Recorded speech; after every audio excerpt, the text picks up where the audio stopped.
Ganito kagandang Sea of Clouds ba ang hanap mo? May good news ako sa'yo. Alam mo ba na bukod sa Mount Pulag ay meron isang bundok na napakaganda rin ng kanyang Sea of Clouds? At kung papalarin ka, ganito lang naman siya kaganda, o diba? Sobrang ganda. Sabi ng aming tour guide, meron pa daw mas ikakapal ang Sea of Clouds na to dito kapag natsyempohan mo. Sobrang sulit talaga ang hike kung ganito kaganda ang view na makikita mo sa summit. Bukod sa napakagandang Sea of Clouds ay ang ganda rin ng kanyang sunrise, diba? Grabe. Dito lang to sa Mount Amuyao.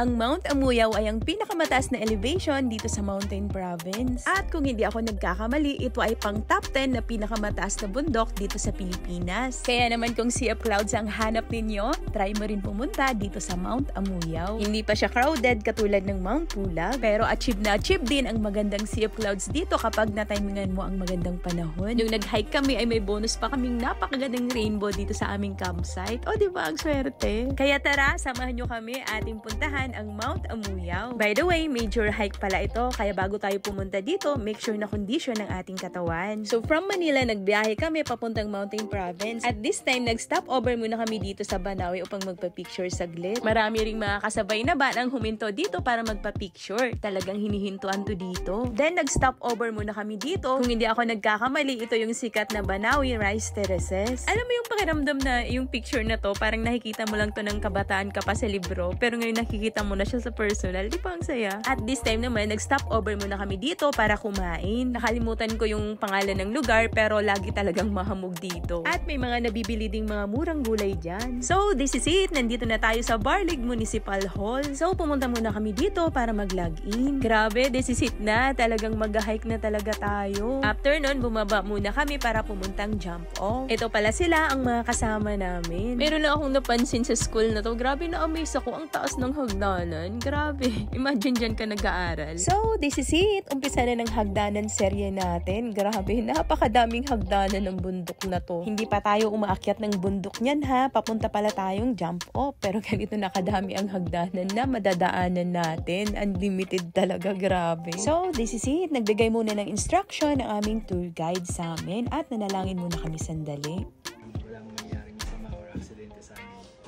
Keep us safe po, Panginoon. In Jesus' name. So, this is it na. Talagang ito na talaga. Totoo na to. Grabe, nag-uumpisa pa lang ay talagang sobrang dami na ng hagdanan na sumalubong sa amin. Ang ganda ng view. Madadaanan mo rin pala yung mga rice field nila dito. Ingat-ingat lang din sa mga bangin sa paligid kasi minsan mahipot lang talaga yung daanan. Pero mai-enjoy mo talaga din ang mga tanawin habang dumadaan ka dito. Napaka-presko ng hangin. Kaya naman isa ito sa mga hinahanap-hanap ko kaya gustong-gusto kong mag-hike. Ibang-iba talaga kasi ang hangin dito sa mga bundok. Unlike sa Manila, diba? Dito lang natin malalanghap ang ganito kasariwang hangin. So this is it. Gradually, paakyat na naman kami at may mga unti-unting hagdanan pa rin dito. Hindi na nga lang ito sementado katulad ng kanina. By the way, Musipars din pala ang bundok na ito kaya naman may makikita tayong mga tanim na mga ganito dito. Grabe, ang tagal na namin naglalakad dito pero hindi pa rin kami natatapos. Iba talaga kapag major hike. Ang gaganda din pala ng mga signages dito. Alam mo yun, parang nakaka-motivate siya na magpatuloy pa rin kahit na nakakapagod. Kakaiba na yung mga tanim dito at alam mo yun, mas lumalamig siya. Unlike kanina na nasa baba pa tayo. Grabe, walang katapusang hagdanan. Hanggang dito, meron pa rin talagang hagdanan. Ang kagandahan lang din pala sa bundok na to ay malamig ang kanyang klima kasi kapag mainit, mas nakakadagdag din yun sa pagod. Sabi pala ng aming organizer na kapag nakita natin yung kubo, ibig sabihin na ngalahati na tayo. At mamaya-maya pa, good thing, nandito na rin kami sa kubo. Nagpahinga muna kami dito saglit. Imagine, sa haba-haba ng nilakad natin, nasa kalahati pa lang tayo.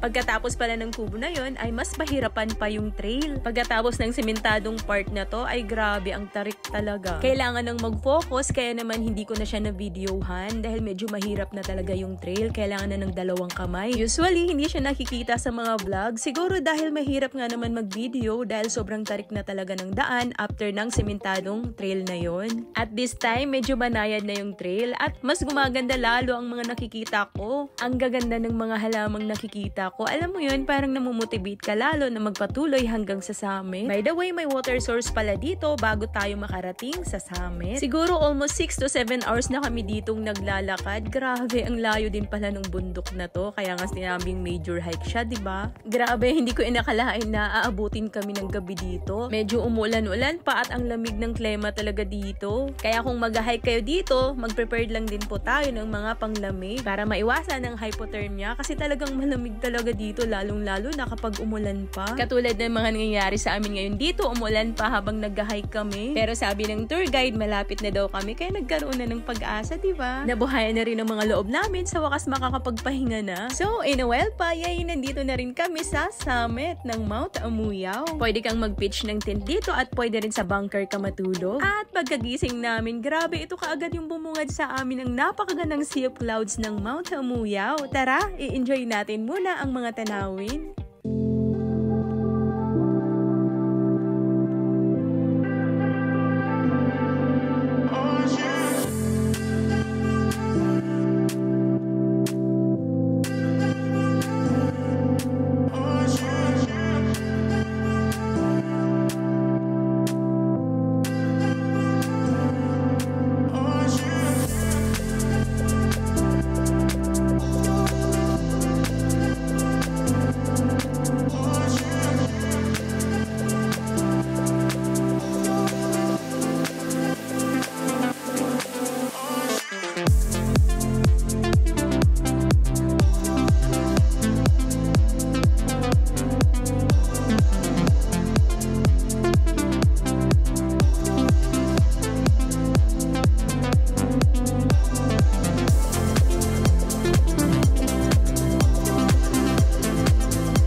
Grabe, may bonus pa kaming rainbow dito sa aming campsite. O, diba, nakakatuwa?